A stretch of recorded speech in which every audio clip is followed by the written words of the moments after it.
Sometimes life hands you exactly what you need, disguised as everything you don't want. At 68, Jacob Stoltzfus had learned that the hardest blessings often look like curses at first glance. The farmhouse he inherited from Uncle Ezra was a disaster. The roof had more holes than shingles. Weeds grew through the floorboards. His neighbors shook their heads and whispered that poor Jacob got stuck with worthless junk. But Jacob saw something different. While others saw decay, he saw possibility. While they saw burden, he saw opportunity. Uncle Ezra had left the Amish community 40 years ago under strange circumstances. Nobody talked about why he left or what he'd been doing all those years. The family had written him off as lost. Now, Jacob owned everything Ezra had left behind, and as he started clearing the debris, he began to wonder what secrets his uncle had been keeping.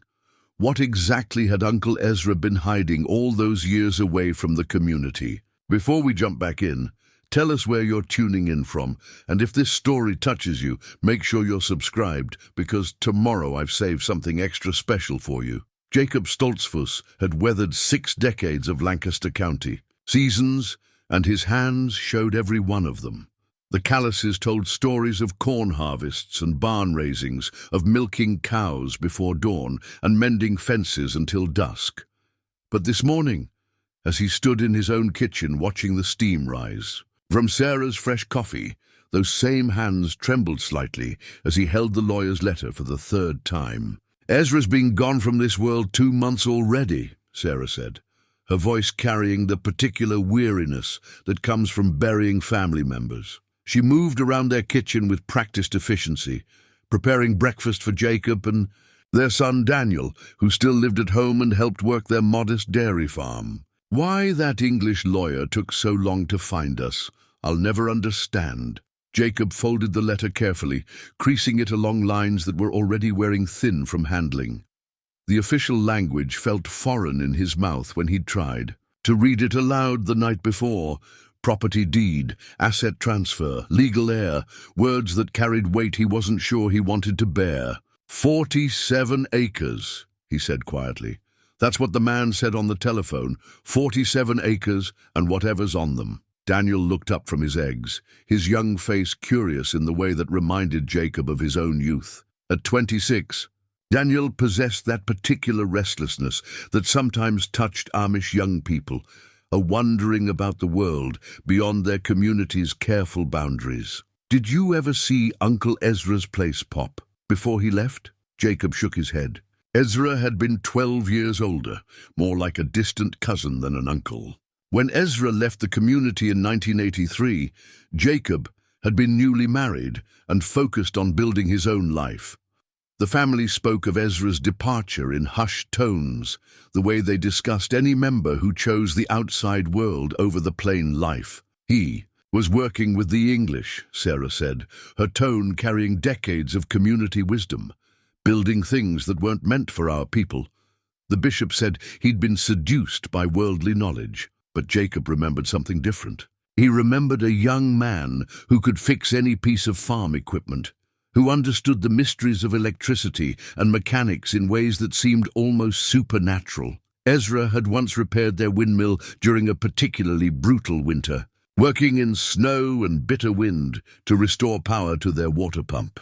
Jacob remembered watching through the kitchen window, amazed at how Ezra's hands moved with certainty among wires and gears. "Maybe we should drive over there," Daniel suggested, "just to see what we're dealing with." Sarah's disapproval was immediate and unmistakable. "That place has been empty for 40 years. Whatever's there has been picked clean by time and weather. Nothing good can come from stirring up old business."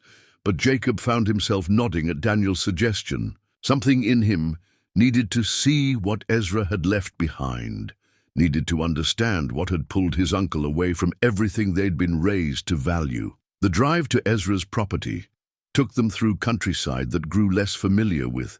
Each mile, the farms became more scattered, the houses less uniformly plain. This was the edge of their world, where Amish boundaries blurred into the broader community of Lancaster County. When they turned down the long gravel driveway marked by a rusted mailbox bearing the name E. Stoltzfus, Jacob's first impulse was to turn around. The farmhouse stood like a broken tooth against the grey October sky. Shingles littered the ground around the foundation. Windows gaped empty, their glass long since surrendered to storms and vandals.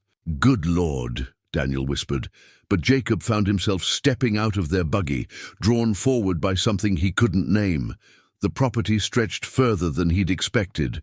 Rolling fields that had once been productive now surrendered to goldenrod and wild grape. A massive barn stood partially collapsed, its beams jutting at impossible angles, and yet, as Jacob walked closer to the house, he noticed details that suggested care, even in abandonment. Someone had boarded up the lower windows carefully, protecting rather than simply securing. The foundation looked solid despite its age. Even the overgrown gardens showed signs of deliberate planning, fruit trees in logical rows, herb patches, still visible beneath the weeds. "Pop, look at this." Daniel's voice carried from behind the house, where the remains of a workshop stood partially sheltered by overhanging eaves. Jacob and Sarah followed, their footsteps crunching through fallen leaves and broken glass. The workshop stopped Jacob in his tracks. Even 40 years later, even picked over by weather and possibly scavengers, the space spoke of serious work. Workbenches, built from solid oak, still stood sturdy. Tool outlines were painted on pegboards, showing where hammers and wrenches and strange devices Jacob didn't recognize had once hung in careful order. But it was the tools themselves that made Jacob's breath catch. Someone had left behind implements that looked familiar, yet wrong. Hammers with oddly shaped heads, pliers bent at angles that seemed purposeful, wire strippers sized for cables Jacob had never seen. Everything suggested modification, adaptation, innovation. "Your uncle was making something here," Sarah said, her voice softer now, touched by recognition of craftsmanship. This wasn't just tinkering. Jacob picked up a device that looked like a voltage meter, but felt too heavy, too substantial. The metal was unfamiliar, and strange markings were etched along its side. Not English letters, not German, but numbers and symbols that seemed almost like a code. "We should ask around," Daniel suggested.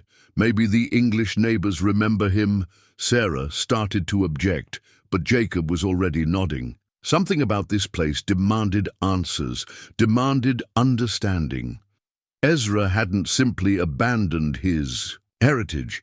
He'd built something new from it, transformed it into something his community couldn't comprehend. Their first stop was the neighboring farm, where an elderly English couple named the Harrisons had lived for 30 years.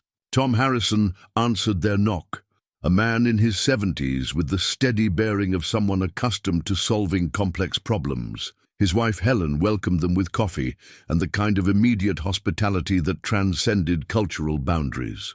"Ezra was a genius," Tom said without hesitation. "Electrical engineer by training, but he understood systems in ways that went beyond textbooks. When we moved here in '93, he'd already been gone for 10 years, but people still talked about him." Helen nodded, refilling their coffee cups. The stories they told, how he could fix anything, build anything, but he was private about his work, secretive even. "What kind of work?" Jacob asked. Tom's expression grew thoughtful. "Government contracts, from what I heard. Defense Department stuff. But after he left your community, he seemed to change. Became worried about something. Started talking about protecting things instead of building them." Sarah shifted uncomfortably. Government work was exactly the kind of worldly entanglement their community avoided. But Jacob leaned forward, hungry for understanding. "Did he ever say what he was protecting?" "Not directly," Helen said. "But he came by once, maybe 6 months, before he died. Sick as he was, he walked the property line between our places like he was memorizing it. He told Tom that some things were too important to let the wrong people find." Tom studied Jacob with the careful attention of someone evaluating capability. "You know, I'm retired now. 30 years with General Electric, mostly power systems and energy storage. If you're thinking about investigating what your uncle left behind, I might be able to help make sense of it." The offer hung in the air like morning mist. Sarah's disapproval was palpable, but Daniel's interest was equally obvious. Jacob felt the pull of two worlds, the safe, known path of leaving well enough alone, and the mysterious trail Ezra had. "Left behind. We should think on it," Jacob said finally, but even as he spoke, he knew his decision was already made. That evening, as they sat around their own kitchen table, the conversation continued. Sarah expressed her fears, not just about getting involved with English affairs, but about the changes she already saw in Jacob's demeanor. There was an alertness in him, a curiosity that hadn't been there in years. "You're thinking about that." "Workshop?" she said. "I'm thinking about Ezra," Jacob replied. "He was family, Sarah. Whatever he was doing out there, he was still one of us when he started." Daniel cleared his throat. "Maybe that's exactly why he left. Maybe he knew something the community needed to know, but couldn't say it directly." Sarah looked between her husband and son, seeing the same stubborn curiosity in both their faces. She'd married into the Stoltzfus family 45 years ago, and she recognized that particular expression. It meant decisions were being made whether she approved or not. "If we do this," she said slowly, "we do it carefully. We don't go stirring up trouble with the English law, or the government, or anyone else who might have claims on whatever Ezra left behind." Jacob reached across the table and took her hand. Still strong after decades of farm work, still gentle, enough to tend sick calves and comfort crying grandchildren. "We'll be careful," he promised. "But Sarah, what if Ezra left something important? What if there's a reason he wanted our family to have it?" Outside their kitchen window, October wind moved through the bare branches of the oak tree they'd planted. When Daniel was born, the tree had weathered storms and droughts, grown strong through seasons of struggle and abundance. Looking at it now, Jacob thought about legacy, not just what we leave behind, but what we're brave enough to discover about what came before us. That night, as Sarah slept beside him, Jacob stared at the ceiling and thought about his uncle. Somewhere, in the distance between his community's certainties and Ezra's mysterious path, lay answers that might change everything. Tomorrow, he decided, they would begin to look for them. The next morning arrived with the kind of crisp clarity that makes autumn in Pennsylvania feel like a promise. Jacob hitched their strongest horse to the wagon and loaded it with tools: crowbars, shovels, work gloves, and a thermos of Sarah's coffee strong enough to wake the dead. Daniel climbed up beside him, excitement barely contained beneath his plain exterior. Tom Harrison was waiting by his mailbox when they passed, dressed in work clothes and carrying a toolbox that looked like it had seen serious use. Jacob pulled the horse to a stop. "Mind if I tag along?" Tom asked. "Been thinking about what we discussed yesterday. If your uncle was working on electrical systems, you might need someone who speaks that language." Sarah had stayed home, making her feelings clear through the particular way she'd packed their lunch. Generous enough to show love, sparse enough to express disapproval. But Jacob appreciated Tom's straightforward offer. There was something honest about the older man, a quality Jacob recognized from dealing with good neighbors over the years. At Ezra's property, the three men stood before the farmhouse like generals, planning a campaign. The structure was more complex than it had appeared from a distance. What Jacob had taken for random decay showed patterns. Certain areas had been deliberately boarded up, others left open to the elements. It looked like someone had tried to protect specific spaces while allowing others to deteriorate. He was selective about what he preserved, Tom observed, running his hand along a section of wall where the boards were newer, the nails still bright. This wasn't abandonment. This was controlled deterioration. They started with the front door, which opened more easily than expected. Inside, the house revealed its secrets slowly. Most of the furniture was gone, but the bones of the structure were sound. Someone had removed anything valuable, but left the infrastructure intact. Jacob moved through the rooms with growing fascination. Each space told part of Ezra's story: a kitchen modified with extra electrical outlets, a living room where the walls showed marks from removed equipment, bedrooms that had been converted into workspaces. It was Daniel who found the loose floorboard. In what had been Ezra's bedroom, the board moved when he stepped on it, producing a hollow sound that didn't match the others. Pop, listen to this. Jacob knelt beside his son, pressing the board with his palm. The sound was definitely hollow, but more than that, the board had been cut and fitted back into place with careful precision. Someone had taken time to match the wood grain, to make the modification nearly invisible. Tom retrieved a pry bar from his toolbox. If we're going to look, let's do it right. The board came up to reveal a metal box roughly the size of a small suitcase, wrapped in what looked like waxed canvas. Jacob lifted it carefully, surprised by its weight. Whatever was inside was substantial. They carried it outside to examine in full daylight. The canvas unwrapped to reveal a waterproof military-style container, the kind designed to protect sensitive equipment. A combination lock secured the lid, but the numbers had been worn away by decades of use. "Your uncle wanted someone to find this," Tom said, studying the lock mechanism. "But he wanted to make sure it was the right someone."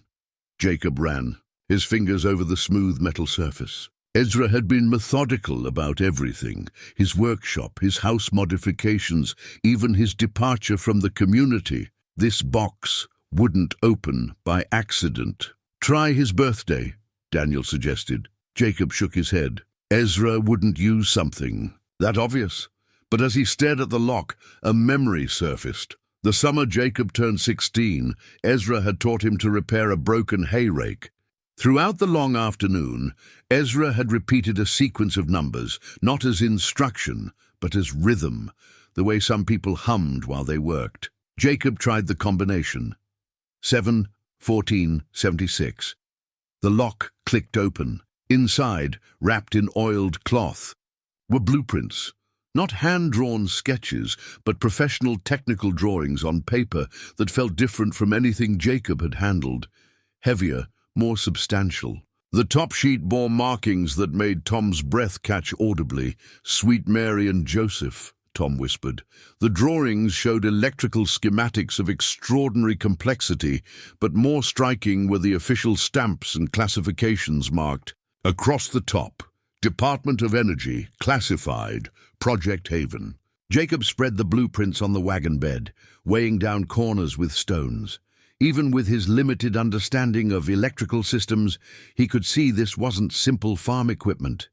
These were designs for something sophisticated, something important enough to classify, and important enough for Ezra to hide. "This is government work," Tom said, his voice tight with recognition. "High-level government work. Your uncle wasn't just tinkering with farm equipment. He was contracted for classified energy research." Daniel leaned over the drawings, his young eyes picking out details his father missed. "Look at these dates: 1982, 1983, right before Uncle Ezra left the community." The timeline made terrible sense. Ezra's departure, which the family had attributed to spiritual restlessness or worldly temptation, suddenly looked like something else entirely. Maybe he hadn't chosen to leave. Maybe he'd been pulled away by obligations that couldn't be discussed, couldn't be explained to a community that deliberately separated itself from government affairs. "There's more," Tom said, lifting additional papers from the box. "Technical specifications, component lists, and look here, payment records. The government paid your uncle substantial money for this work." Jacob studied a payment voucher dated July 1983, 3 months before Ezra's departure. The amount was staggering, more money than Jacob's family farm generated in 5 years. "Why would he hide this?" Daniel asked. Tom's expression had grown serious, almost worried. "Because classified government projects don't usually stay classified by accident. Someone didn't want this technology getting out, and your uncle apparently decided to keep it safe rather than hand it over." The implications settled over them like morning frost. Ezra hadn't been a wayward family member seduced by worldly knowledge. He'd been a man caught between loyalty to his community and responsibility for something larger, something that apparently required hiding. "We should take these home," Jacob said. But Tom shook his head. "If these documents are what I think they are, taking them anywhere might be dangerous. People have been looking for this technology for 40 years. The moment we move these papers, we become part of whatever your uncle was protecting himself from." But Jacob was already carefully rewrapping the blueprints. Something in Ezra's careful preservation, in the way he'd hidden but not destroyed these documents, suggested intention. Ezra had wanted them found, but only by family, only by someone who would understand the weight of what they represented. "Sarah needs to see these," Jacob said. Tom nodded reluctantly. "But Jacob, understand what you're walking into. Government-classified projects don't disappear by accident. If your uncle had something the government wanted back, there are people who might still be looking for it." They loaded the box onto the wagon carefully, as if it contained explosives rather than paper. And perhaps, Jacob thought as they began the journey home, that wasn't far from the truth. During the ride back, Tom shared what he knew about 1980s energy research. The government had been investing heavily in alternative energy storage, trying to develop battery technology that could revolutionize everything from military operations to civilian power grids. Most projects had been shelved when funding priorities shifted, but some had been classified so deeply that their existence was officially denied. "If your uncle was working on energy storage," Tom said, "and if he actually succeeded in developing something breakthrough, the patent rights alone would be worth millions today." Jacob listened, but found himself thinking about different kinds of value. What had this work cost Ezra? What had he sacrificed to pursue knowledge that pulled him away from family, community, the simple life their ancestors had chosen? "He never married," Jacob said. Suddenly, "What? Ezra? He never married, never had children? Our community, we measure success differently than the English world. Family, legacy, continuation. Ezra chose knowledge over family." Tom was quiet for a long moment. Maybe he didn't see it as a choice. Maybe he saw his work as a different kind of legacy. When they reached home, Sarah took one look at Jacob's face and knew their lives had just become more complicated. She listened without comment as Jacob and Daniel described their discovery, her expression growing more troubled with each detail. "Government secrets," she said finally. "This is exactly what I was afraid of." But when Jacob showed her the blueprints, Sarah's response surprised them all. She studied the technical drawings with attention that spoke of genuine understanding. "These markings here," she said, pointing to notations along the margins. "This is Ezra's handwriting. I remember it from when he used to send letters before he left." Jacob looked closer. Mixed among the official technical annotations were handwritten notes in a familiar script. Observations, modifications, improvements written in the careful German script their community used for personal correspondence. "He was still one of us," Sarah said quietly. "Even working on English projects, he was still thinking like one of us. Look how he improved their design. Simpler, more efficient, more elegant." The recognition in his wife's voice gave Jacob courage. Sarah saw what he was beginning to understand. Ezra hadn't betrayed their values. He'd applied them. The Amish emphasis on practical improvement, on making things work better and last longer, had guided his work even in the complex world of government research. "We need to understand what he built," Jacob said. Sarah nodded slowly, but carefully. "And together, if we're going to honor Ezra's legacy, we do it as a family." Outside, afternoon shadows were lengthening across their familiar fields. But Jacob felt as if he was seeing his world from a new angle, understanding for the first time that the boundaries of their community might be more complex than he'd imagined. Ezra's hidden box had opened more than locks. It had opened questions about loyalty, legacy, and the different ways a man might serve his people. The blueprints consumed Jacob's thoughts through 3 sleepless nights. He'd spread them across the kitchen table after dinner, studying the intricate drawings by lamplight, while Sarah mended clothes nearby. The technical language was foreign, but the precision of Ezra's modifications spoke a universal language of craftsmanship. Tom Harrison had become a daily visitor, arriving each morning with coffee and the patient enthusiasm of a man who'd found unexpected purpose in retirement. His background with General Electric proved invaluable. He could read the government specifications like Jacob read soil conditions, interpreting symbols and measurements that would have remained mysterious forever. "Your uncle was brilliant," Tom said, tracing a modification Ezra had sketched along the margin of an official blueprint. "Look here." The government design called for rare earth elements that would have made the device impossibly expensive to manufacture. Ezra figured out how to achieve the same result using common materials. Jacob nodded, though the technical details remained largely beyond him. What impressed him was the evidence of Ezra's character in these drawings, the careful improvements, the elegant solutions, the obvious care taken to make complex systems more practical and reliable. "But what exactly was he building?" Daniel asked, leaning over his father's shoulder. Tom pulled out a component list from the bottom of the stack. "Near as I can tell, it's an energy storage device, but not like any battery I've ever seen. This would store massive amounts of power and release it cleanly, efficiently. Revolutionary technology, even by today's standards." Sarah looked up from her mending. "Energy storage for what purpose?"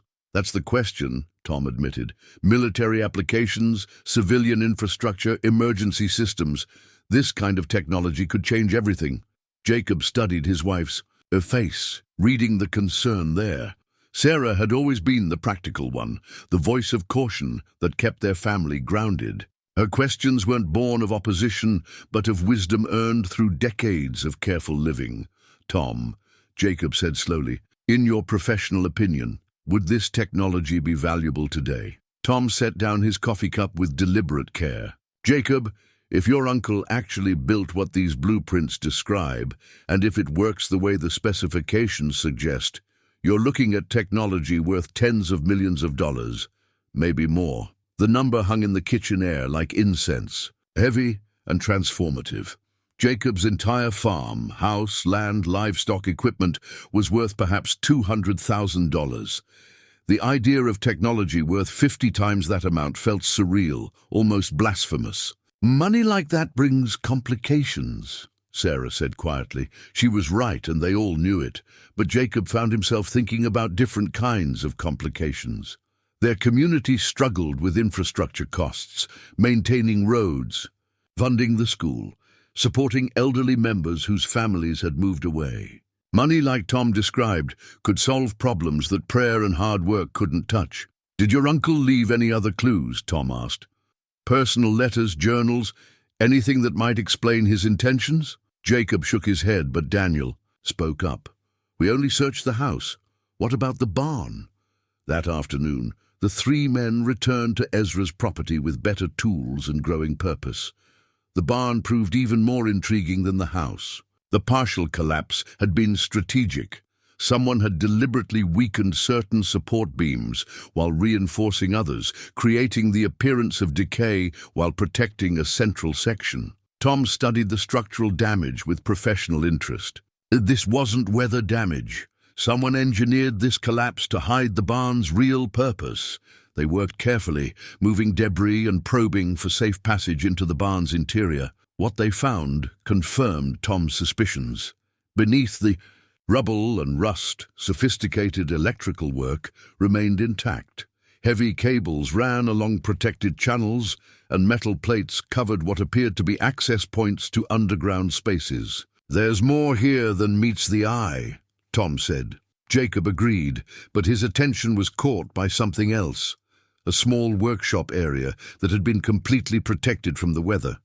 Here, hand tools hung in perfect order, and a workbench held projects that looked recently abandoned rather than 40 years old.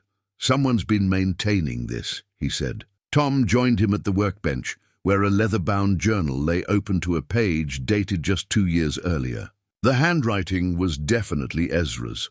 Older, shakier than the blueprint annotations, but unmistakably the same careful script. Daniel read over their shoulders. He was still coming here, even near the end.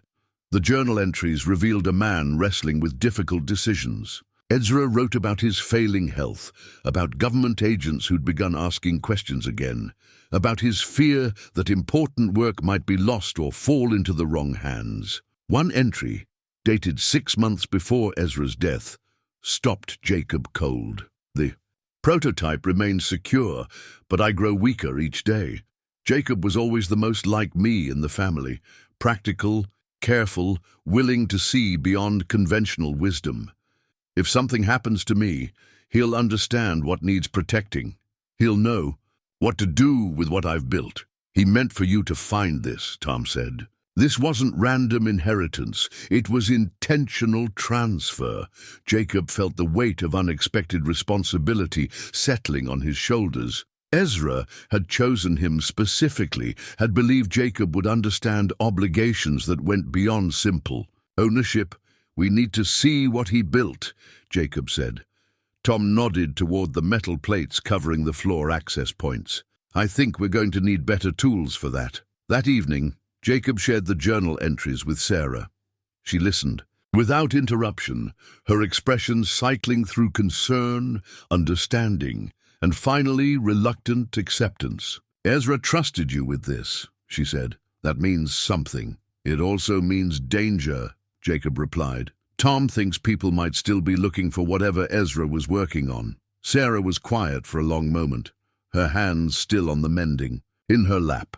Jacob, in 45 years of marriage, I've learned to trust your judgment about people. If you think Ezra was a good man doing important work, then we honor that. But we do it wisely. Daniel had been unusually quiet during dinner, but now he spoke up. What if Uncle Ezra was protecting something that could help people? What if that's why he hid it instead of destroying it? The question cut to the heart of Jacob's growing conviction. Their community valued useful work, practical solutions, technology that served human needs without corrupting human values. If Ezra had developed something that aligned with those principles, didn't they have an obligation to understand it? Tomorrow, we go back, Jacob decided. But we go prepared and we go carefully. Sarah nodded. And we tell no one else until we understand what we're dealing with. That night, Jacob dreamed of Ezra as he'd been in life. Intense, focused, always building something. In the dream, Ezra was working in his hidden workshop, but instead of complex electrical devices, he was crafting something simpler, a wooden toy for a child Jacob couldn't see clearly. Some gifts take time to understand, Ezra said in the dream, but that doesn't make them less valuable. Jacob woke with the memory of his uncle's voice still echoing in his mind, and with growing certainty that tomorrow would bring discoveries that would change everything he thought he knew about family, loyalty, and the true meaning of inheritance. Outside his bedroom window, the first snow of the season was beginning to fall, covering their familiar world with the kind of blank slate that makes anything seem possible. The government documents arrived on Tuesday morning, delivered by a postal service truck that looked entirely ordinary and completely ominous. Jacob signed for the registered envelope with hands that had steadied, the initial shock of discovery having settled into determined purpose. Inside were photocopies of contracts between the Department of Energy and Stoltzfus Consulting, a business entity Jacob had never known existed. The contracts outlined development of advanced energy storage solutions for critical infrastructure applications, with payment schedules that confirmed Tom's assessment of Ezra's earnings. But more unsettling than the money were the termination clauses. The contracts could be cancelled at any time, with all work product and prototypes to be surrendered immediately to government control.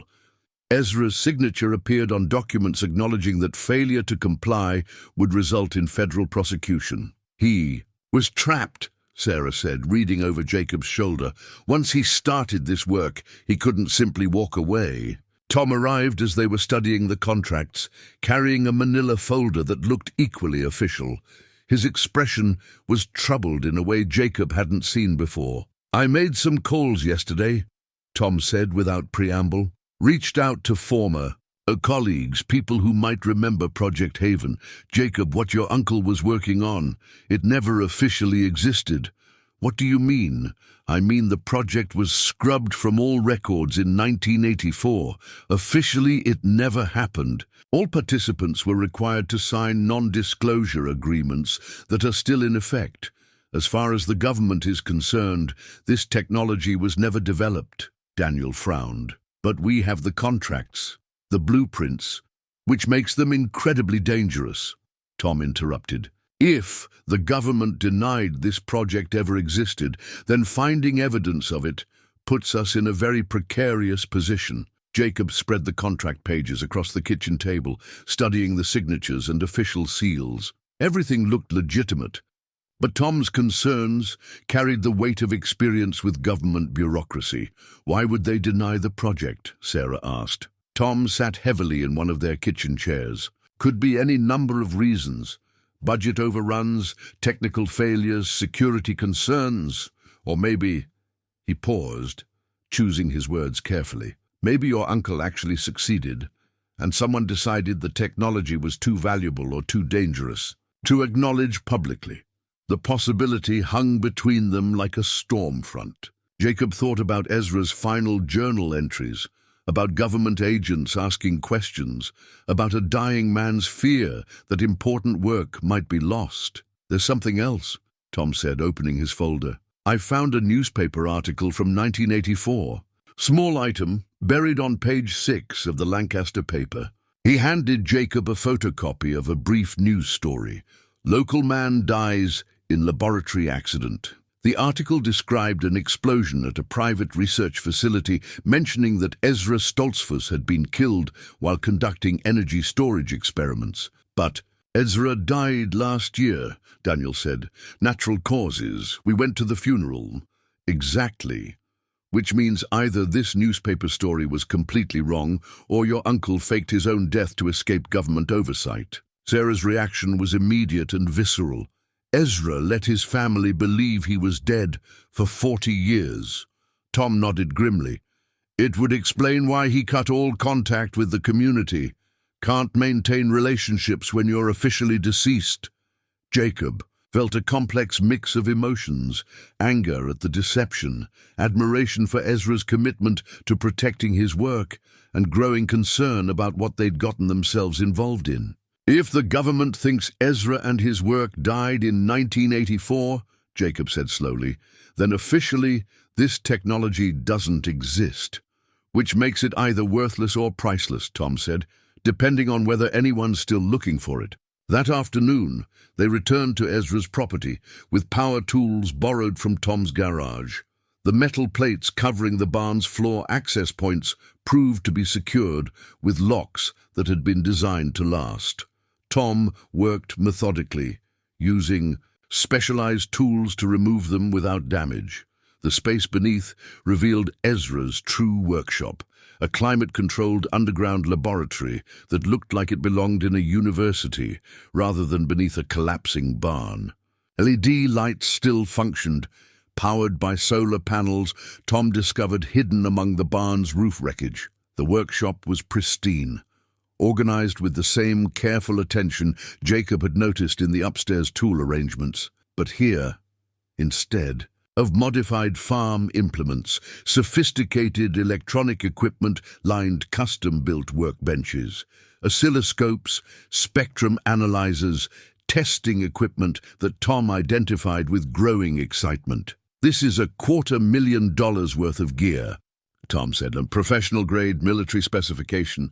Your uncle wasn't just consulting for the government, he was operating a full research facility." Jacob moved through the space with reverence, touching nothing but observing everything. This was Ezra's real legacy, not the crumbling farmhouse. Above, but this hidden world where practical Amish values had been applied to cutting-edge technology. At the center of the workshop, protected beneath a custom-built housing, sat something that made Tom stop breathing altogether. "Jacob," he whispered, "I think we just found the prototype." The device was smaller than Jacob had expected, roughly the size of a car battery, but clearly far more sophisticated. Its surface was covered with connections, monitoring points, and cooling systems that suggested enormous power contained in a surprisingly compact package. Tom approached it with the reverence of a man recognizing something legendary. If this is what I think it is, if it actually works the way these blueprints suggest, we're looking at technology that could power a small town for months on a single charge. Is it dangerous? Sarah asked. Potentially, but your uncle designed multiple safety systems. Look at these monitoring circuits, these fail-safes. He built this to be as safe as it is powerful. Jacob studied the device, trying to understand what Ezra had sacrificed his family for, what had been worth 40 years of exile and deception. The answer was here in this underground workshop. Not just a machine, but a bridge between two worlds, a way of applying traditional values to modern challenges. Tom, Jacob said quietly, in your professional opinion, what should we do with this? Tom was quiet for a long moment, his engineer's mind clearly weighing complex factors. Honestly, if this technology works as designed, it could revolutionize energy storage worldwide. But it could also make us targets for people with resources and motivations we can't imagine. Daniel had been exploring the workshop's perimeter, and now his voice carried from a distant corner. "Pop, there's more back here. Lots more." They followed his voice to discover additional storage areas, each containing components, spare parts, and documentation that suggested Ezra had been preparing for something or someone. As they stood in Ezra's hidden laboratory, surrounded by the evidence of a lifetime's secret work, Jacob felt the weight of decision settling on his shoulders. Tomorrow would bring choices that would determine not just his family's future, but possibly the future of technology that could benefit thousands of people. The question was whether he had the courage to follow Ezra's path, wherever it might lead. The visitor arrived on Thursday morning, driving a black sedan that looked too clean and too purposeful for their rural road. Jacob watched from his barn as the car pulled into their driveway, noting how the driver sat for a full minute before emerging, the behavior of someone gathering courage or making final preparations. The woman who approached their front door appeared to be in her 40s, dressed in a business suit that split the difference between professional and approachable. Her smile was practiced but not entirely false, and she carried a leather briefcase with the confidence of someone accustomed to important conversations. "Mr. Stoltzfus, I'm Rebecca Morgan with the Department of Energy. I was hoping we could talk about your recent inheritance." Jacob invited her into their kitchen, where Sarah served coffee with the automatic hospitality their community practiced regardless of circumstances. But Sarah's posture remained guarded, and Jacob noticed how she positioned herself near the counter where the blueprints had been spread just hours earlier. "I understand you've come into possession of some property that belonged to Ezra Stoltzfus," Rebecca said, accepting the coffee with appropriate gratitude. "My uncle's farm, yes, though I'm not sure why that would interest the Department of Energy." Rebecca's smile never wavered, but something shifted in her eyes. "Mr. Stoltzfus, your uncle worked on some projects for our department back in the 1980s. We're conducting a historical review, making sure all materials were properly accounted for." Jacob sipped his coffee slowly, buying time to think. Rebecca's presence confirmed Tom's warnings about government interest, but her approach felt more like a fishing expedition than an official investigation. "What kind of materials?" "Technical. Documents, research notes, prototypes. Your uncle signed agreements requiring return of all government property upon project completion. We're just following up to ensure compliance." The word compliance carried implications that made Jacob's chest tighten. This woman was politely threatening him, wrapping federal authority in reasonable language. "I haven't found anything like that," Jacob said truthfully. The blueprints were government property, but they were also Ezra's modifications, his improvements, his handwritten wisdom. The distinction felt important. Rebecca nodded, as if she'd expected this answer. "Of course, but if you do discover any, Technical materials, research equipment, or unusual items. I hope you'll contact me immediately. We're particularly interested in any energy storage devices or related components. After she left, Jacob and Sarah sat in their kitchen processing the implications. Rebecca's visit felt like a warning shot. Polite, professional, but unmistakably threatening. She knew exactly what to ask about, Sarah said, which means others know Ezra was working on something valuable. Tom arrived an hour later, his expression troubled. I saw the government car leaving. What did they want? Jacob described Rebecca's visit, watching Tom's face grow increasingly concerned. When he finished, Tom was shaking his head grimly. Jacob, this is worse than I thought. If the Department of Energy is conducting historical reviews of 40-year-old projects, it means someone's been asking questions, big questions, with resources behind them. What kind of resources? The kind that can make people disappear, Tom said bluntly. The kind that can seize property under national security provisions. The kind that don't take no for an answer. Sarah set her coffee cup down with deliberate care. Then we give them what they want. We turn over whatever we found and go back to our normal lives. But Jacob found himself shaking his head. Sarah, Ezra spent 40 years protecting this technology. He let his family think he was dead rather than compromise whatever he was working on. If we just hand it over to the first person who asks, we dishonor everything he sacrificed. And if we don't, Sarah countered, we risk everything we've built. Tom leaned forward. There might be a third option. If Ezra's technology is as valuable as I think it is, there are people besides the government who would be very interested in it. Private companies, research institutions, even foreign governments. That sounds more dangerous, not less, Sarah said. Maybe. But it might also give us leverage. If multiple parties want the same thing, we might be able to negotiate from a position of strength rather than simply surrendering. Jacob thought about the prototype sitting in Ezra's underground workshop, about the years of careful work that had gone into its development, about his uncle's final hope that Jacob would know what to do. That evening, Jacob walked their property, lying as he did most nights, checking on livestock and thinking through the day's complications. The familiar routine usually brought clarity, but tonight his mind churned with questions that had no easy answers. Daniel joined him near the back pasture, where their oldest milk cow was due to calve any day. Father and son stood in comfortable silence, watching her graze in the gathering dusk. "Pop, what do you think Uncle Ezra would want us to do?" Jacob considered the question seriously. Ezra had been known for his practical wisdom before his departure, for finding solutions that served multiple purposes simultaneously. "I think he'd want us to understand what he built before we decide what to do with it," Jacob said finally. "Even if that puts us in danger. Especially then. Danger without understanding is just fear. Danger with understanding becomes manageable risk." That night, Jacob made his decision. Tomorrow, they would return to Ezra's workshop and activate the prototype.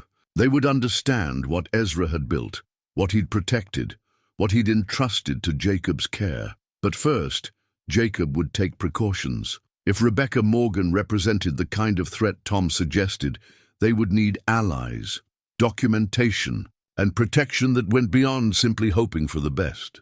The next morning would bring discoveries that would change everything Jacob thought he understood about his uncle, his community, and the hidden connections between traditional wisdom and revolutionary technology. Friday morning brought visitors. Jacob hadn't expected 3 members of the community's elder council, including Bishop Yoda, arriving in a buggy that creaked with the weight of serious conversation. Jacob watched them approach from his kitchen window, noting the particular solemnity that accompanied official community business. "Jacob," Bishop Yoda said without preamble once they'd settled in the living room, "we need to discuss your recent activities." Jacob had anticipated this conversation. Word traveled quickly in their community, and his repeated visits to Ezra's property, combined with Tom Harrison's obvious involvement, had not gone unnoticed. "I'm settling my uncle's estate," Jacob said carefully. "You're involving yourself with English government matters," replied Elder Schrock, a man whose disapproval could freeze water in July. "We've heard about official cars, federal agents, classified documents." The accuracy of their information surprised Jacob. He'd been discreet, but apparently not discreet enough. Bishop Yoda leaned forward, his expression more concerned than angry. "Jacob, you're a respected member of our community. Your family has been faithful for generations. But this path you're walking, it leads away from us." "Does it?" Jacob asked. "Or does it lead toward understanding something that could benefit our people?" The question clearly wasn't what the elders had expected. Elder Schrock's frown deepened, but Bishop Yoda's expression grew thoughtful. "Explain." Jacob chose his words carefully. "Ezra applied our values, practical improvement, elegant solutions, useful work, to projects the English world couldn't solve. What if his discoveries could help our community become more self-sufficient, more independent, self-sufficient through worldly technology?" Elder Schrock scoffed. "That's contradiction, not wisdom." But Bishop Yoda held up a hand for silence. "What kind of discoveries, Jacob?" Jacob found himself at a crossroads. Complete honesty might bring community support or community exile, but half-truths would dishonor both Ezra's legacy and his own integrity. Energy storage technology, ways to power our workshops, our schools, our homes, without dependence on English utility companies. The elders exchanged glances loaded with decades of shared leadership. Their community had long struggled with the balance between necessary technology and worldly corruption. Solar panels for the school had been controversial. Wind power for the furniture workshop had required months of debate. Independence from English utilities would benefit everyone, Bishop Yoda admitted. But at what cost? What obligations would such technology bring? "That's what I'm trying to understand," Jacob said. Elder Schrock remained unconvinced. "Jacob, your uncle left our community. He chose English ways over our ways. Why should we trust anything he developed?" The criticism stung because it contained truth. But Jacob thought about Ezra's careful modifications to government designs, about handwritten notes in familiar German script, about solutions that prioritized simplicity and reliability over complexity and profit. "Because he never stopped being one of us," Jacob said. "His technology reflects our values, practical, sustainable, designed to serve rather than to impress." After the elders left, Jacob found Sarah in their garden, pulling the last vegetables before winter's arrival. Her movements were sharp, efficient, touched with the particular energy that came from processing difficult emotions. "They're frightened," she said without looking up, "of the technology, of losing you." Sarah straightened, her hands full of late carrots still fragrant with earth. "Jacob, our community has survived by avoiding exactly this kind of complication. Government secrets, federal agents, technology worth millions of dollars.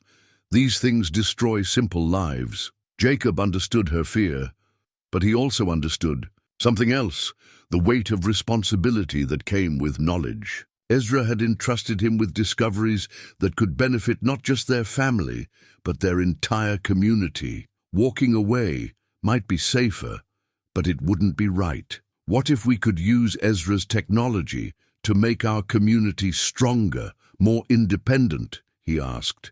And what if using it brings government attention that destroys everything we've built?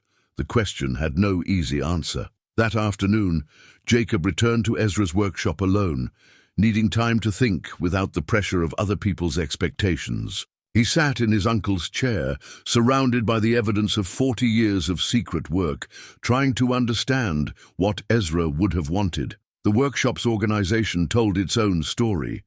Everything was labeled, documented, prepared for someone else to understand and continue. Ezra hadn't been building for himself.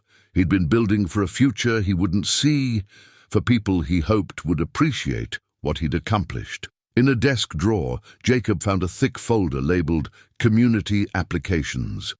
Inside were detailed plans for adapting his energy storage technology to power Amish workshops, schools, and homes. Ezra had spent decades thinking about how his discoveries could serve the people he'd been forced to leave behind.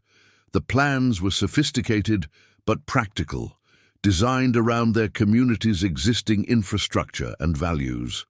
Solar panels disguised as traditional roof shingles, energy storage systems hidden in root cellars, distribution networks that looked like ordinary farm equipment but could power an entire district.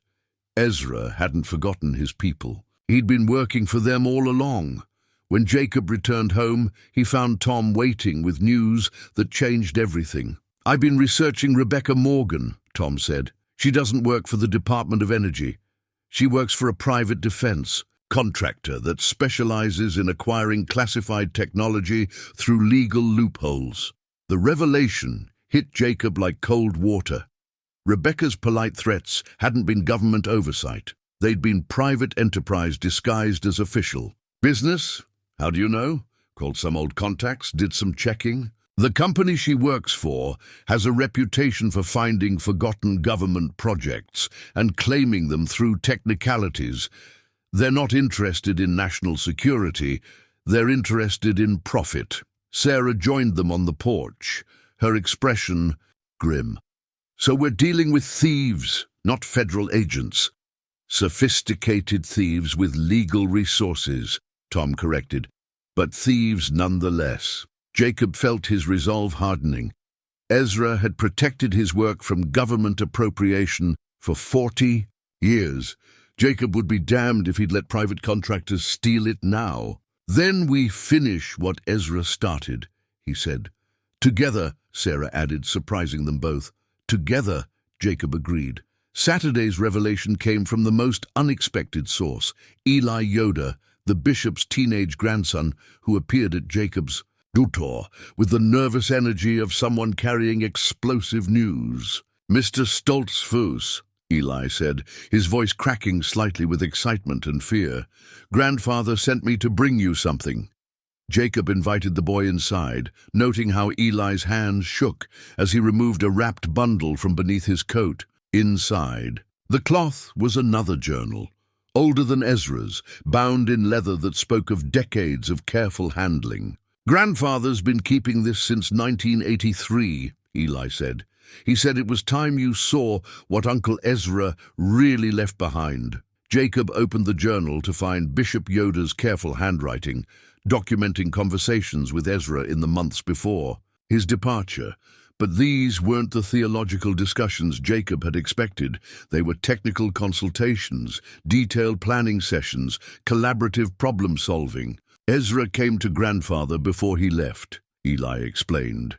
"Not for spiritual guidance, but for permission," Jacob read with growing amazement. The journal entries revealed that Ezra had shared his government work with community leadership, explaining both the potential benefits and the dangers. More shocking still, he'd asked for permission to develop a second prototype specifically for community use. Grandfather said yes, Eli continued. He believed Ezra's technology could help our people become more independent, less reliant on English. Infrastructure. Sarah joined them, reading over Jacob's shoulder as the implications became clear. Ezra hadn't betrayed his community. He'd been working for it all along, using his government position to develop technology that could serve Amish. Values. "Where is this second prototype?" Jacob asked. Eli's answer stopped them both cold. "It's been powering our community workshop for 38 years. The words hung in the kitchen air like a thunderclap. Jacob thought about the community workshop, where furniture was crafted, where tools were repaired, where young people learned traditional trades. He'd worked in that building hundreds of times, never questioning the reliable electricity that powered the equipment. "The power source everyone assumed was solar and wind," Sarah said slowly, "is actually Uncle Ezra's energy storage device." Eli finished. "Hidden in the basement, disguised as a traditional generator system." Jacob felt the world shifting beneath his feet. Their entire community had been unknowingly benefiting from Ezra's classified government technology for decades. The independence they prided themselves on had been built partly on forbidden knowledge. "Does anyone else know?" he asked. Just grandfather and the maintenance committee. They've been protecting the secret, keeping the device operational, waiting for the right time to reveal the truth. Tom Harrison chose that moment to arrive, and Jacob quickly brought him up to speed. Tom's reaction was immediate and intense, professional excitement mixed with growing concern. 2 prototypes, Tom said, his mind clearly racing through implications. 1 hidden here, 1 operational in your community. Jacob, this changes everything. How? Because if Rebecca Morgan's people discover the community has been using classified technology for 40 years, they'll have legal grounds to seize not just the devices, but potentially the entire workshop, maybe even community assets. Sarah's face went pale. They could claim our workshop. Under forfeiture laws related to use of stolen government property, they could claim anything connected to the technology. And Jacob, there's something else. If the community device has been operational for nearly 4 decades, it proves the technology works. That makes both prototypes exponentially more valuable. Jacob thought about the dozens of families who depended on the workshop for their livelihoods, about the young people who learned their trades there, about the community gatherings held in the building's meeting spaces. Losing the workshop would devastate their way of life. We have to protect both devices, he said, from people with, essentially, unlimited resources, Tom pointed out. Eli had been listening with the intensity of youth, discovering that adult problems were more complex than they'd imagined. Grandfather wants to meet with you tonight. He says it's time to share the whole truth. That evening, Jacob found himself in Bishop Yoda's study, a simple room lined with religious texts and community records, illuminated by propane light that flickered against the walls. The bishop looked older than Jacob remembered, worn by decades of leadership and the weight of keeping difficult secrets. "Sit, Jacob. We have much to discuss." Bishop Yoda opened a wooden chest Jacob recognized as the kind used for storing important family documents. Inside were more blueprints, correspondence between Ezra and community leadership, and documentation of the secret project that had protected their community for nearly 40 years. "Ezra never left us," the bishop said quietly. "He just served us from a distance." The documents revealed an extraordinary collaboration. Ezra had used his government position to develop technology specifically designed for Amish communities, energy storage that required no connection to English utility grids, power systems that could be maintained using traditional mechanical skills, backup systems that would function during emergencies.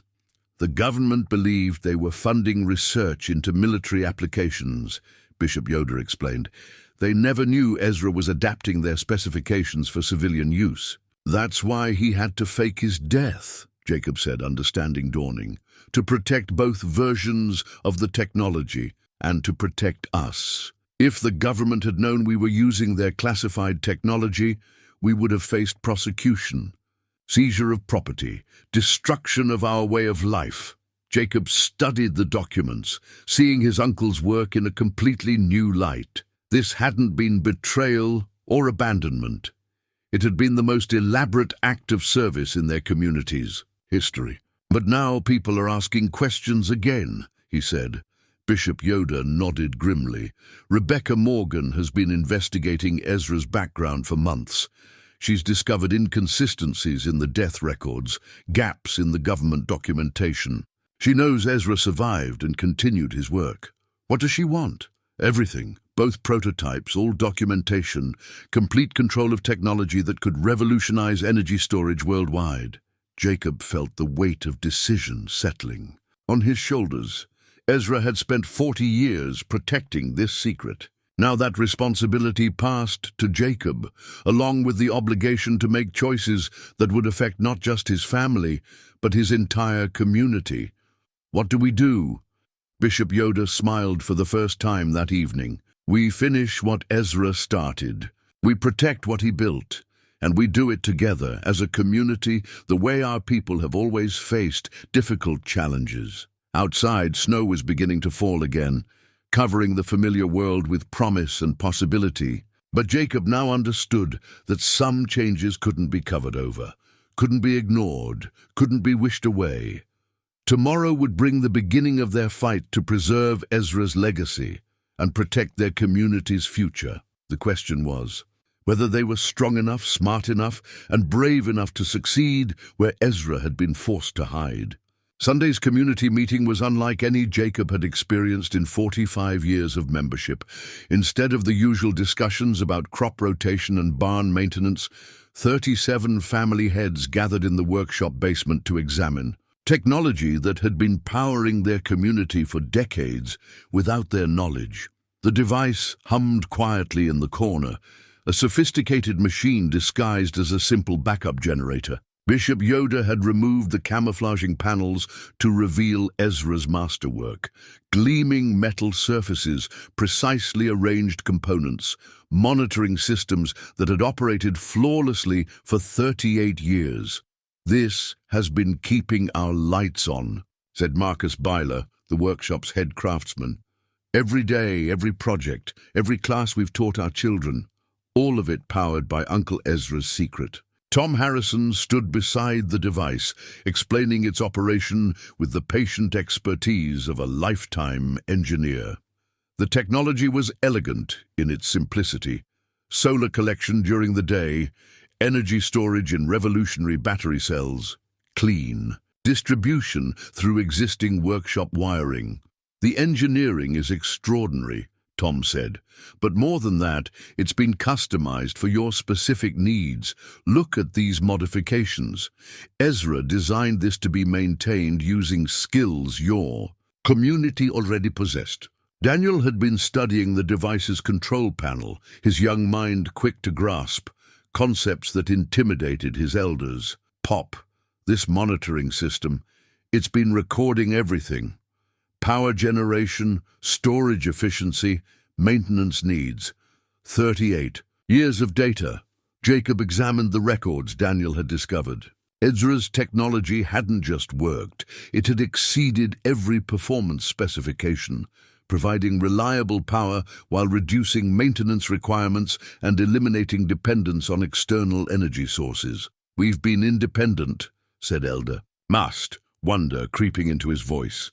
Truly independent without even knowing it, but Elder Schrock remained skeptical. Independence built on deception. "How do we justify using stolen government technology?" Tom shook his head. "It's not stolen. Ezra developed this on his own time, using his own resources after his government contracts ended. The classified project was terminated in 1984. This device was built afterward, specifically for community use."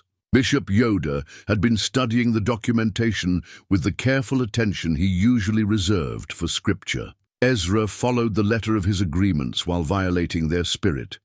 Technically legal, but ethically complex. "Like much of life," Jacob said quietly.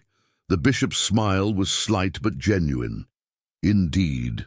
The meeting continued for hours, with community members examining every aspect of Ezra's technology. The consensus was clear.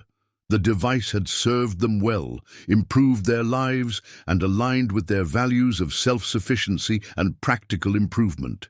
But consensus about the past didn't resolve questions about the future.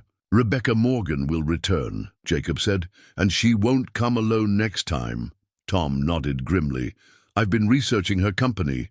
They specialize in legal appropriation of unprotected intellectual property. They'll claim Ezra's work belongs to the government, then acquire it through corporate partnerships. "Let them come," said Marcus Byler. "This is our property, our technology, our choice." But Bishop Yoda looked troubled. "Marcus, these people have resources we can't match. Legal teams, government connections, financial backing. If they decide to take what they want, our community can't stop them through simple resistance." Jacob had been thinking about this problem for days, and tonight he finally understood the solution. We don't stop them through resistance. We stop them through documentation. Tom raised an eyebrow. "Explain." "Ezra left us more than technology. He left us proof. Proof that he developed This independently, proof that our community has been using it legally, proof that we have legitimate ownership. If we can document everything properly, we turn legal appropriation into theft. Daniel spoke up from his position near the monitoring equipment. Pop, there's something else. This data logging system, it doesn't just record power usage, it records everything. Temperature, humidity, security sensors, even audio monitoring. Tom joined Daniel at the control panel, his expression growing excited. You're right. This isn't just an energy storage device, it's a complete documentation system.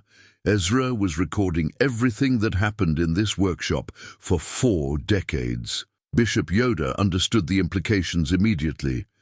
Evidence of legitimate use. Proof that we weren't hiding stolen technology, just using a gift from a community member.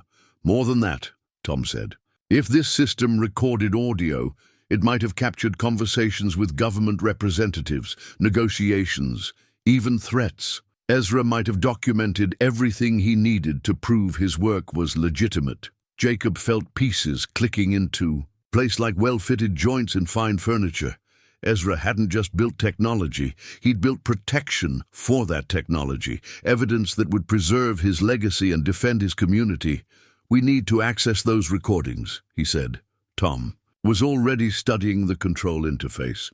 It's sophisticated, but the user controls are designed for simplicity. Your uncle wanted this to be manageable by people without advanced technical training. Over the next hour, they learned to navigate Ezra's monitoring system. The recordings went back decades, thousands of hours of workshop activity, community, meetings, and most importantly, visits from government representatives and private contractors. One recording from 1995 stopped them all cold.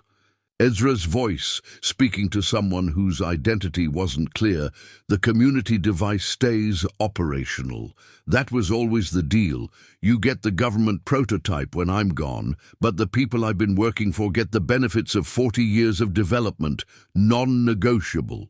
And if we decide to collect both devices, then you get nothing.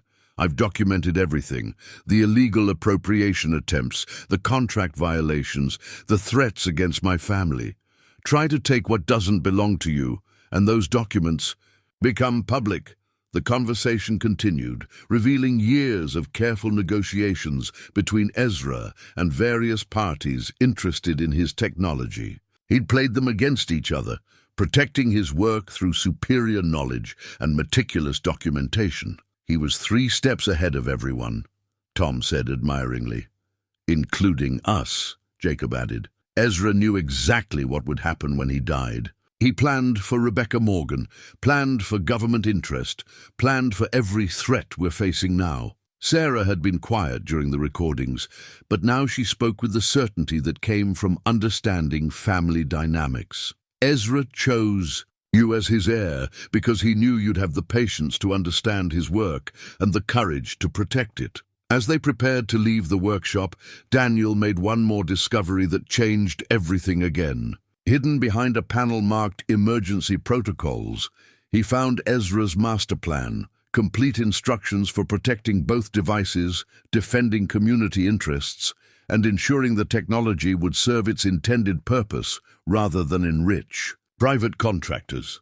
The plan was brilliant in its simplicity and terrifying in its implications. Ezra had anticipated every threat, prepared for every contingency, and left detailed instructions for a community defense that would test everything they believed about themselves. He's asking us to fight, Jacob said. He's asking us to choose. Bishop Yoda corrected, between safety and justice, between hiding and standing up for what's right. As they walked home through the November darkness, Jacob felt the weight of decision settling into his bones. Ezra's plan would work, but it would require courage from people who had chosen peaceful lives, leadership from a community that valued humility over confrontation. Tomorrow, Rebecca Morgan would return with legal papers and corporate backing. But she would find a community prepared for battle, armed with truth, and united by 40 years of shared benefit from technology she thought belonged to her. The fight for Ezra's legacy was about to begin, and Jacob finally understood that he'd been preparing for it his entire life. Monday morning brought Rebecca Morgan and 3 black SUVs filled with people who definitely weren't Department of Energy employees. Jacob watched from his kitchen window as they arranged themselves with military precision, establishing perimeters and communication protocols that spoke of serious preparation. Tom arrived by the back path, avoiding the vehicles clustered in Jacob's driveway. His face was grim but determined. "They've got legal papers," he said. "Seizure warrants, property claims, federal court orders, professional work, but I recognize some of the names on the documents. These aren't government lawyers." Jacob nodded. Ezra's plan had anticipated this exact scenario. "Is the community ready?" Bishop Yoder activated the phone tree at dawn. "Everyone knows what to do." The knock on Jacob's front door came with the particular authority that announced official business. Jacob opened it to find Rebecca Morgan, flanked by 2 men in expensive suits, who introduced themselves as federal attorneys. "Mr. Stoltzfus," Rebecca said, her earlier friendliness replaced by cold efficiency, "we have warrants to search your property and your uncle's estate for classified government materials." Jacob accepted the papers without argument, noting how the language carefully avoided mentioning private contractors or corporate interests. These documents claimed federal authority while serving private purposes, exactly the kind of legal sleight of hand Ezra had warned against. "You're welcome to search," Jacob said calmly, "but I should mention that our community has been documenting everything related to my uncle's work. For our own protection, you understand." Rebecca's confidence flickered slightly. "What kind of documentation? Recordings, witness statements, evidence of legitimate ownership? We've learned that valuable technology sometimes attracts people with questionable claims." One of the attorneys stepped forward. "Mr. Stoltzfus, interfering with federal investigations carries serious penalties, as does impersonating federal agents," Jacob replied.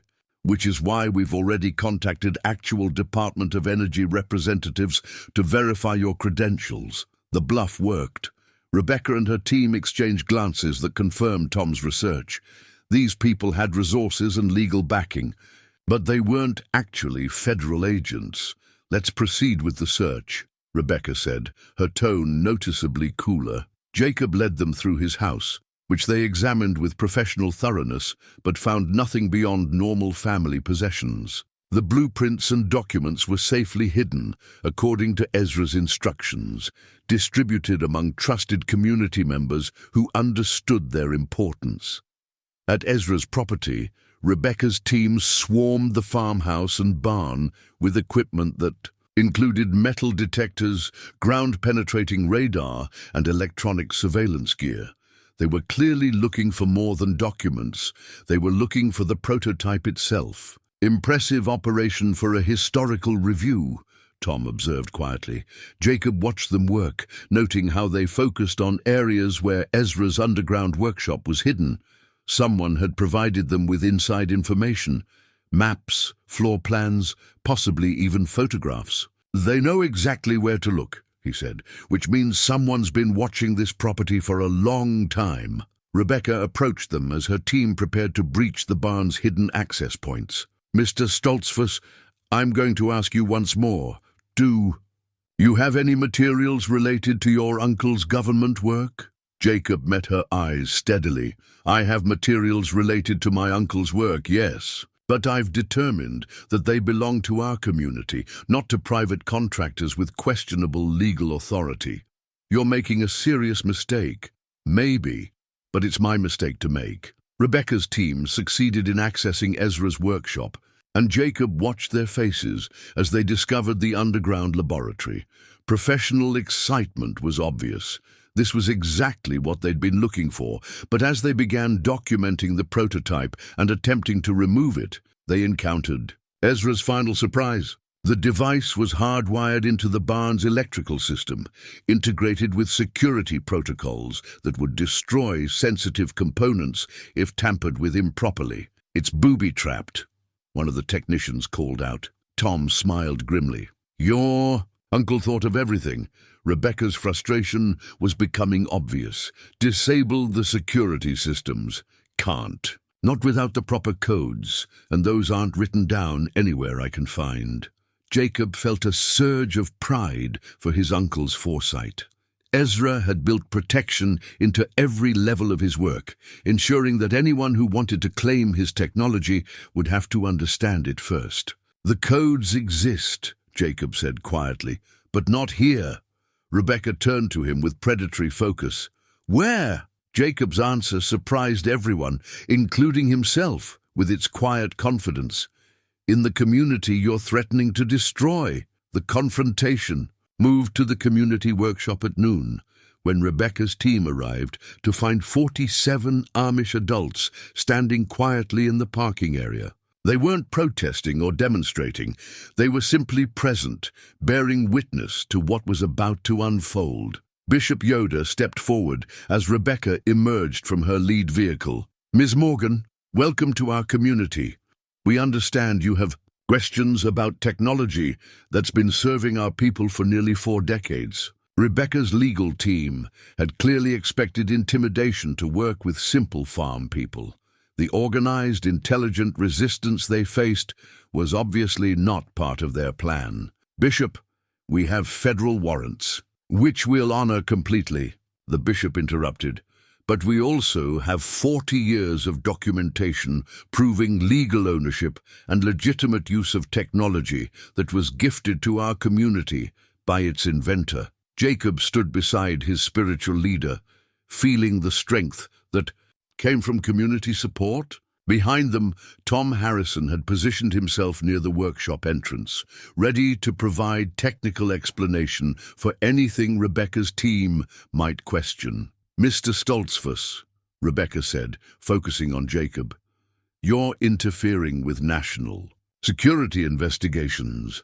"I'm protecting community property from corporate theft," Jacob replied, "which is my right and my responsibility." Elder Schrock, who had opposed Jacob's involvement from the beginning, stepped forward with surprising authority. "Ms. Morgan, we've researched your company. You don't represent federal interests. You represent private profit. That changes the nature of this conversation considerably." Rebecca's composure was beginning to crack. "We have legal authority to investigate potential violations," Bishop Yoda agreed, "which is why we're prepared to demonstrate that no violations occurred." Daniel emerged from the workshop carrying a thick binder. "Ms. Morgan, this contains documentation of every repair, upgrade and maintenance action performed on Uncle Ezra's device since 1987. All work was done by community members using traditional mechanical skills, exactly as the device was designed to support." Tom opened the workshop door, revealing the community's prototype in full operation. The device has been providing clean, reliable power while reducing external energy dependence by 70%. It's been an unqualified success for nearly 4 decades. Rebecca's technical team pushed forward, eager to examine the community device, but found their path blocked by quietly determined craftsmen who knew every inch of their workshop. "You can observe," Marcus Byler said politely, "but this is our workplace, and we maintain control of our own property." The standoff continued for 20 minutes, with Rebecca's lawyers consulting by phone with superiors who were apparently as surprised by organized resistance as the field team. Jacob used the delay to implement the final phase of Ezra's plan.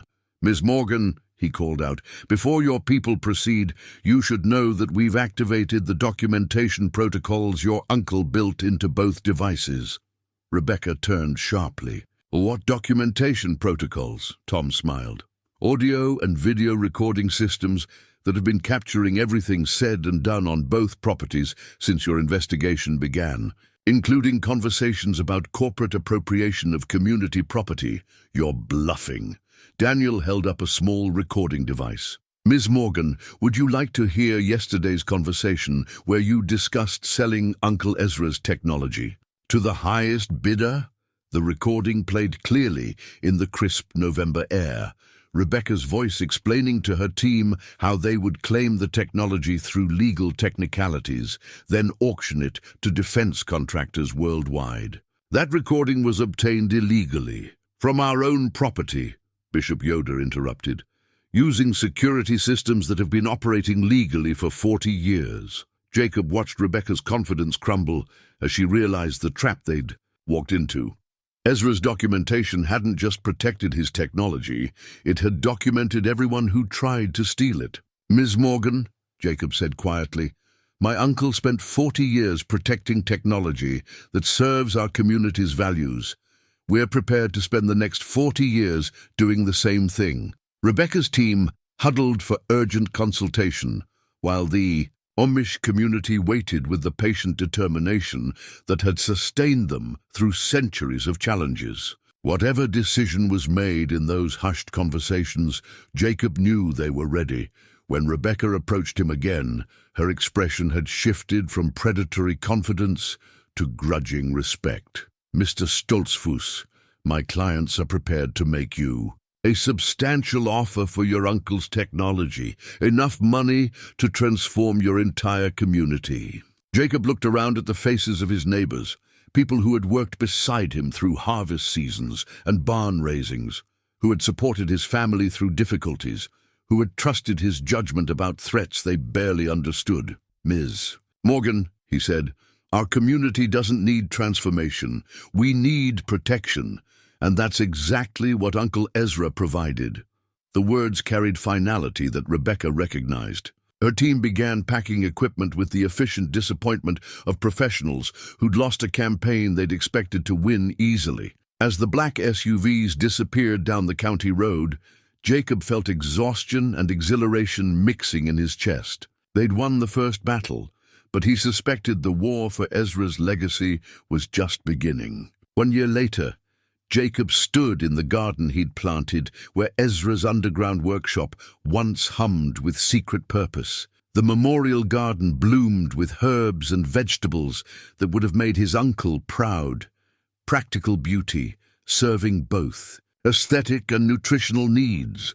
The prototype devices had found new homes. The community workshop continued operating on Ezra's original system, now openly acknowledged and celebrated as an example of sustainable independence.